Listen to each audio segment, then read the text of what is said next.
So what's up guys, and welcome back for another travel vlog. So kakauwi ko lang galing ng work and about to prepare para sa aking travel back to Dubai after 12 years. Last kasi na nandoon ako is 2013 pa, so for sure marami nagbago ngayon. And ito yung pinakaunang travel ko dito sa GCC after ng 10 years sa pagtatrabaho ko dito sa Oman. So tara at samahan nyo ko sa aking travel back to Dubai.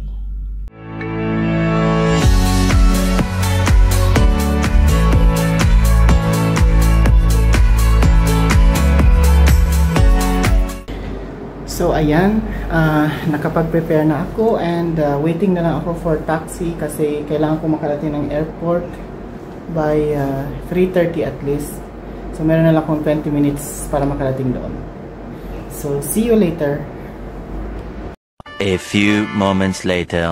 So yan, after some time, nakintay ko na around 4 minutes, dumating na rin yung aking service pupunta sa airport. Kaya naman ako ay mag-start na mag-travel para hindi tayo malit sa ating flight. So yan pala yung aking luggage. Yan lang naman dadalhin ko. Maliit na luggage lang.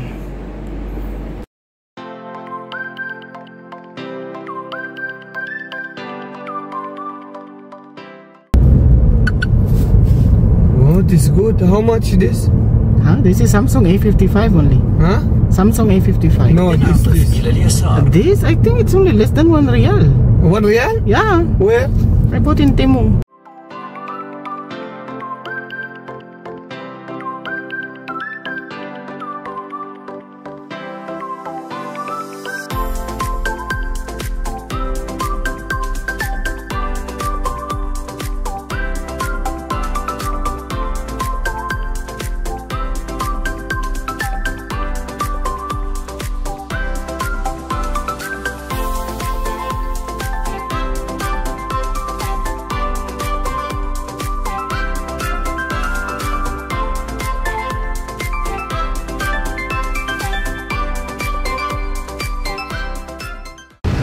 So ayan, nandito na ako sa airport.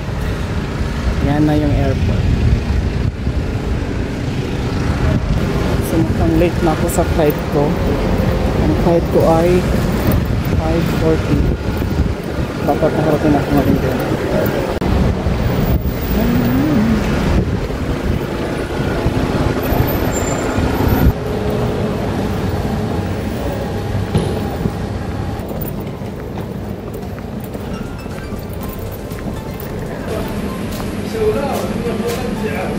So ito yung terminal ko, Terminal E. So kakalabas ko lang ng boarding sa immigration. Hanap na ako ng aking boarding gate.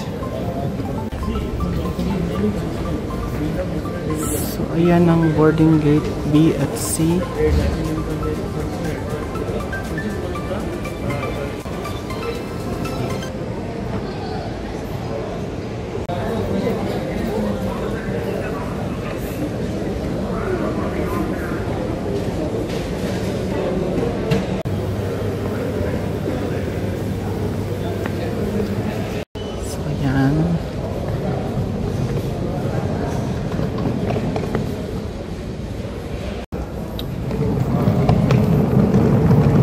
Dito na ako sa papunta ng boarding gate.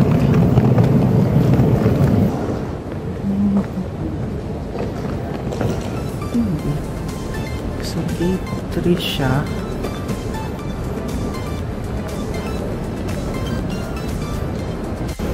So B7 yung gate ko. Wala ko doon sa gate ngayon kasi maaga pa naman. It's 4:05 pa na. Punta na tayo ng Dubai ngayon.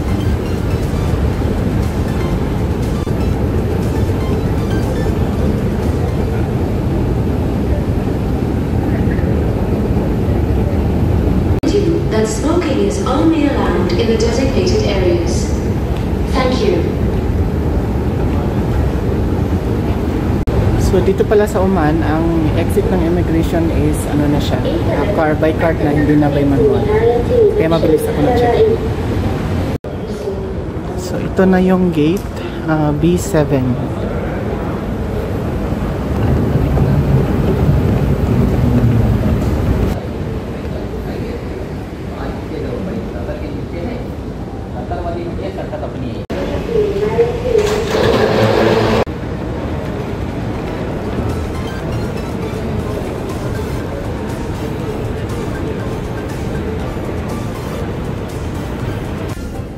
So naghintay muna ako dito kasi mas maaga pa ako ng 15 minutes mula, ay 15, hindi pala 15, more than 30 minutes mula sa boarding time kasi ang boarding time ko is 4:40.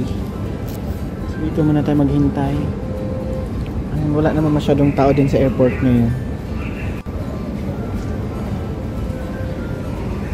So yan, empty siya ngayon.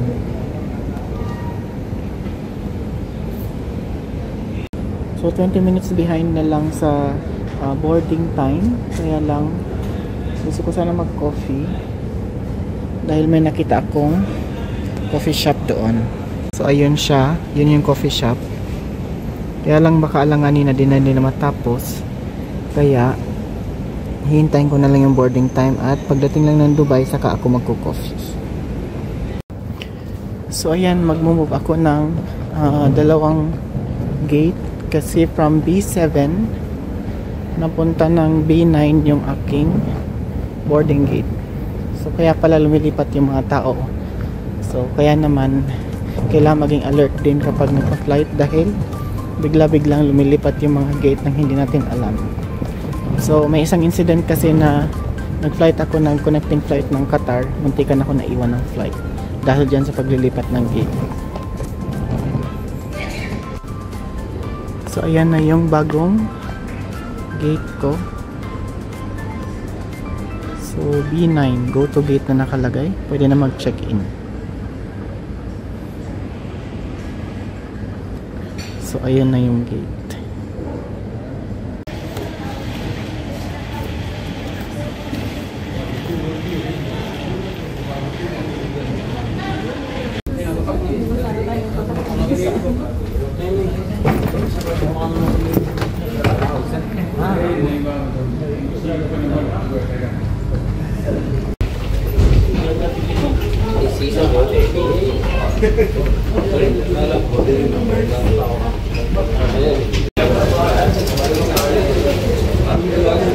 One eternity later.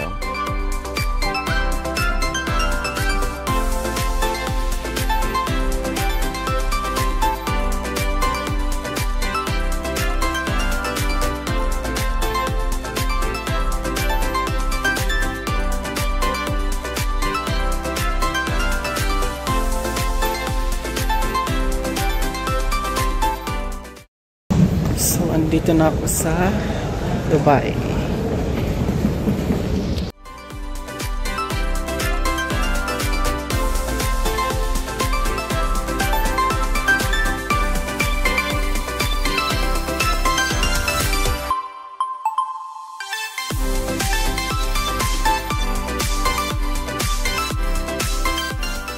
So may naka-check-in na ako. Dito na ako sa elevator. And 71st floor pa.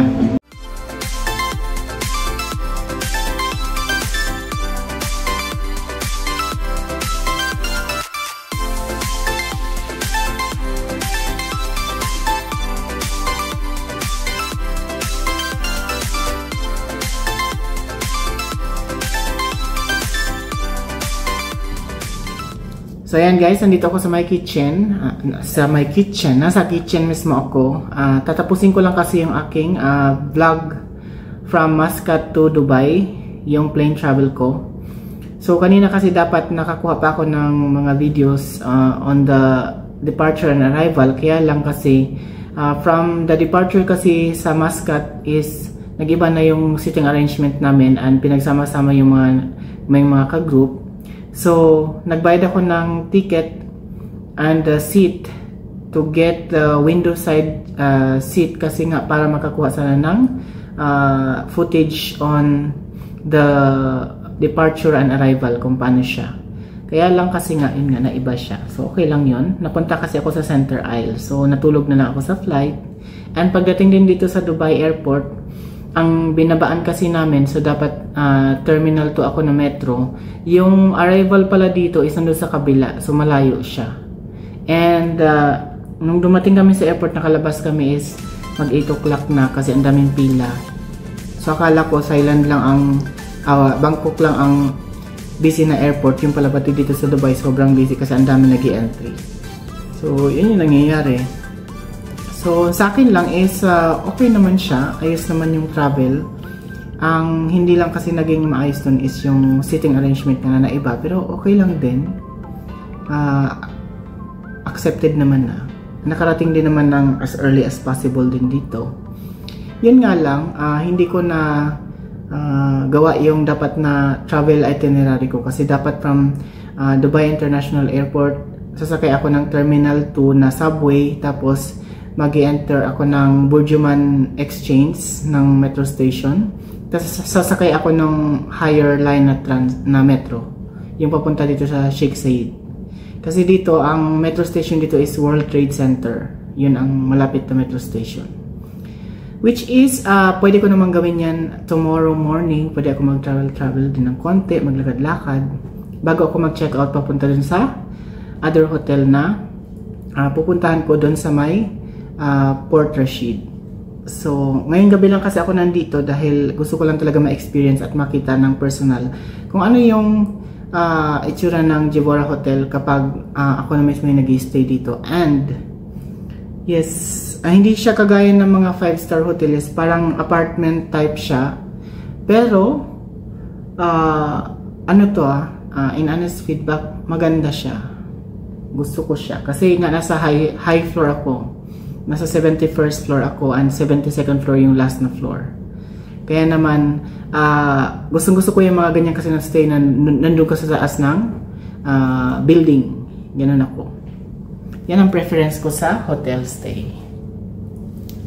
And just for information, kapag ikaw ay nagta-travel from Muscat to Dubai, and meron kang dapat na i-consider kasi ako hindi ko na-consider na hindi ko alam na magkaiba pala yung arrival at departure, magkaibang side siya. So, consider din yan.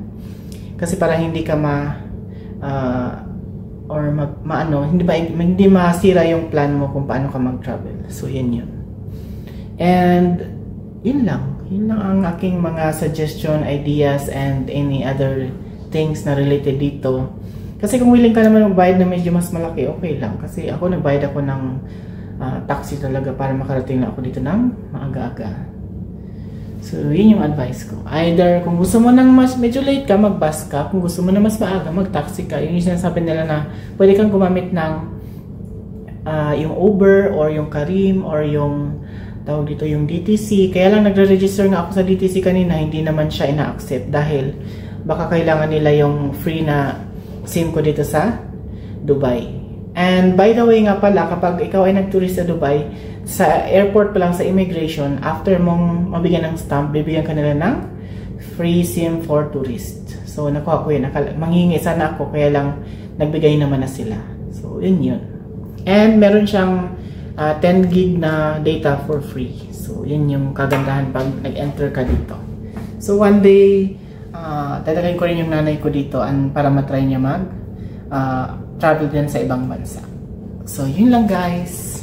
So, thank you for watching. See you on my next vlog about Jivora Hotel. Bye!